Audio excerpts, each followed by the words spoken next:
राधे राधे दोस्तों, आप सबका हमारे इस चैनल में बहुत बहुत स्वागत है। दोस्तों, आज की इस वीडियो में हम जानेंगे कि वट सावित्री व्रत में हमें किस किस सामान की आवश्यकता होती है। ज्येष्ठ मास की अमावस को वट अमावस कहा जाता है। इस दिन सुहागिन स्त्रियां वट सावित्री का व्रत रहती हैं। जैसा कि नाम से ही पता चलता है, वट यानी वट वृक्ष की इस दिन पूजा की जाती है। पूजा करने के लिए किसी भी प्राचीन बरगद के पेड़ के नीचे बैठकर सुहागिन स्त्रियां पूजा करती हैं। लेकिन किसी कारण से अगर आप बाहर नहीं जा पा रहे हैं तो घर पर भी आप ये पूजा कर सकते हैं। घर पर भी पूजा करने से आपको पूर्ण फल की प्राप्ति होती है। इसके लिए आपको बरगद की एक टहनी चाहिए होगी। तो देख लेते हैं कि हमको क्या क्या सामान चाहिए। व्रत के एक दिन पहले ही आप टहनी मंगा लें। व्रत वाले दिन टहनी ना तोड़ें। जिस दिन हम व्रत रहते हैं उस दिन हम बरगद की पूजा करते हैं। बरगद को कोई हानि नहीं पहुंचाते हैं, इसलिए आप एक दिन पहले ही तोड़कर गमले में लगा लें। ये टहनी आप किसी प्राचीन बरगद की मंगाएं, उसमें कोपल लगे होने चाहिए। इस तरह से जो फल वाली कोपल वाली हो टहनी, वही आप इस्तेमाल करें।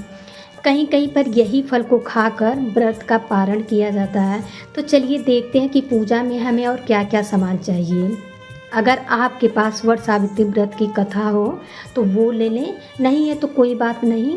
इस व्रत में कथा सुनी जाती है। आप मोबाइल से या ग्रुप में पूजा कर रहे हैं तो वहाँ भी आप कथा सुन सकते हैं। कथा सुनने के बाद ही व्रत संपूर्ण माना जाता है। इसके साथ ही चौक पोड़ने के लिए चावल ले लें या आटा ले लें। इसके साथ ही अमावस्या की तिथि पर काले तिल का पूजा में विशेष महत्व होता है। यहाँ पर काले तिल आप ज़रूर से शामिल करें पूजा में। इसके साथ ही चंदन ले लिया है, रोली ले लेंगे, सिंदूर ले लें। जो आपकी शादी का सिंदूरा है वो ले लें। आपकी शादी जिस कलर के सिंदूर से हुई है, लाल होता है, पीला होता है, जो भी हुई है जिस कलर से, वो ले लें। हमारे यहाँ सिंदूर इसी से शादी होती है, इसी कलर से। आप नई पैकेट भी ले सकते हैं सिंदूर की। इसके साथ ही कच्चे सूत का विशेष महत्व होता है वट सावित्री की पूजा में। कच्चे सूत से ही हम परिक्रमा करते हैं। परिक्रमा करने के लिए आप कच्चे सूत, कलावा या काटन की जो रील आती है, इन तीनों में से कुछ भी ले सकते हैं। साथ में ही 2 जनेऊ ले लेंगे, एक गणपति जी के लिए और एक वट वृक्ष को अर्पित करने के लिए। अगर सफ़ेद जनेऊ है तो उसे आप थोड़ी सी हल्दी लगा के पीला कर लें। देखिए, अगर आप घर पर पूजा कर रहे हैं तो एक छोटा सा हवन आप ज़रूर करें, क्योंकि अमावस्या की तिथि होती है, इसलिए हवन का विशेष महत्व होता है। तो यहाँ पर आप कपूर ले लें, धूप बत्ती ले लें, थोड़ा सा हवन सामग्री ले लें। इसके साथ ही गणपति जी और गौरी जी का पूजन ज़रूर किया जाता है। तो आप गौरी गणेश जी की मूर्ति ले सकते हैं, या फिर इस तरह से गाय के गोबर से गौरी जी बना सकते हैं, या फिर सुपारी में कलावा लपेट के भी बना सकते हैं। मैं यहाँ पर गाय के गोबर से गौरी माता का निर्माण की हूँ और सुपारी में कलावा लपेट कर गणेश जी का निर्माण की हूँ। आप चाहें तो हल्दी की गांठ से भी निर्माण कर सकते हैं। थाली में माचिस रखना न भूलें। कई बार ऐसा होता है कि हम सारी सामग्री रख लेते हैं लेकिन माचिस ही भूल जाते हैं, तो याद से माचिस रख लें। इसके बाद अगर आप पूरे विधि विधान से पूजा करना चाहते हैं तो कलश ज़रूर रखें। उसके लिए आपको एक कलश चाहिए होगा। कलश आप मिट्टी का या तांबे का या पीतल का ले सकते हैं अगर घर पे पूजा कर रहे हैं तो। कलश को ढकने के लिए एक ढक्कन ले लें। कलश में डालने के लिए हल्दी की गांठ, 1 रुपये का सिक्का, सुपारी, लौंग, इलायची, अक्षत तो हम पहले ही ले लिए हैं। कलश में लगाने के लिए आम के पत्ते या सूखा के पत्ते भी आप ले सकते हैं। वट सावित्री व्रत में आप बरगद के भी पत्ते लगा सकते हैं कलश में। इसके साथ ही फूल चाहिए होंगे। जो फूल आपको मिले वो फूल आप ले सकते हैं। अगर फूल न मिले तो बिना फूल के भी आप पूजा कर सकते हैं।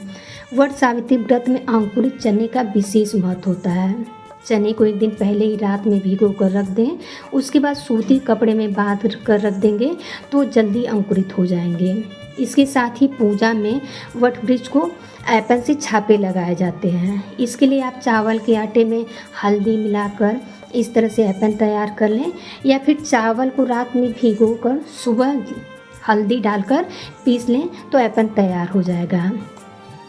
इसके साथ ही भोग में समर्पित करने के लिए पूड़ी के साथ गुलगुला ली हूँ। कहीं कहीं पर पूड़ी के साथ हलवा बनाया जाता है। हमारे यहाँ पर पूड़ी के साथ गुलगुले बनाए जाते हैं। इसके साथ अमावस्या की तिथि होती है तो भोग में खीर बनाए हैं। आपके यहाँ जो रीति रिवाज हो भोग प्रसाद चढ़ाने के वो ले लें। इसके साथ ही जो ऋतु फल मिल जाए वो ले लें। आप चाहे तो 5 प्रकार के 5 फल ले सकते हैं या फिर जो ऋतु फल मिले आपको आसानी से वो आप ले सकते हैं। केला है, खीरा, ककड़ी, अंगूर, तरबूज, आम, जो फल मिले आप वो ले सकते हैं। इसके साथ ही वट सावित्री के व्रत में बांस की टोकरी में श्रृंगार की सामग्री माता गौरी को, माता सावित्री को अर्पित किया जाता है। तो यहाँ पर मैं बांस की टोकरी में 16 श्रृंगार की चीज़ें रख ली हैं माता को अर्पित करने के लिए। आप चाहे तो 5 सामान भी रख सकते हैं, जिसमें सिंदूर, बिंदी, महावर, आलता, मेहंदी, चूड़ी, इतना तो ज़रूर ही अर्पित करें। साथ में ही आप मिठाई भी ले सकते हैं भोग के लिए।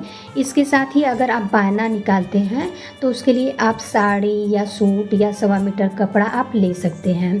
वट वृक्ष को अर्पित करने के लिए आप अंगूछा, बनियान या रुमाल भी ले सकते हैं। इसके साथ आपकी जितनी सामर्थ्य हो उतनी दक्षिणा जरूर सामान में रखें। इसमें जो भी पूजा में कमी होती है वो पूरी हो जाती है। अब देखिए, वट सावित्री के व्रत में बांस के पंखे का विशेष महत्व होता है। अगर आपको बांस का पंखा मिल जाता है तो आप उसे रखें। अगर बांस का पंखा नहीं मिल पाता है तो आप उसकी जगह हाथ वाला कोई भी पंखा ले सकते हैं। कहा जाता है कि जब सत्यवान जी मूर्छित हो रहे थे तब सावित्री जी ने बांस के पत्ते से उनको हवा की थी। तो वट वृक्ष को और अपने पति को हवा करने के लिए पूजा में पंखा आप ज़रूर रखें। इसके साथ ही हमें 1 लोटा शुद्ध जल ले लेंगे। तो दोस्तों, ये वो टोटल सामग्री है जो कि हमें वट सावित्री व्रत के पूजन के लिए चाहिए होंगी। अगर आप बाहर जाकर पूजन कर रहे हैं तो आपको इन टहनियों की ज़रूरत नहीं पड़ेगी। दूसरा तो कलश की स्थापना नहीं करनी पड़ेगी, उसकी भी ज़रूरत नहीं पड़ेगी, क्योंकि बाहर इतनी भीड़ होती है कि हम कलश की स्थापना नहीं कर पाते हैं। इसलिए बाहर थोड़े से ही सामान में पूजा हो जाती है। अगर आप घर पर पूजा कर रहे हैं तो ये सारी सामग्री आपको चाहिए होंगी। तो आप पूजा के पहले ही सारी सामग्री को एक जगह रख लें ताकि पूजा के वक्त आपको परेशानी हो। तो दोस्तों, आपको ये वीडियो कैसी लगी कमेंट करके ज़रूर बताइएगा। अगर आपको ये वीडियो पसंद आए तो वीडियो को लाइक ज़रूर करिएगा, चैनल को सब्सक्राइब कर लीजिएगा। तो मिलते हैं नेक्स्ट वीडियो में, तब तक के लिए राधे राधे।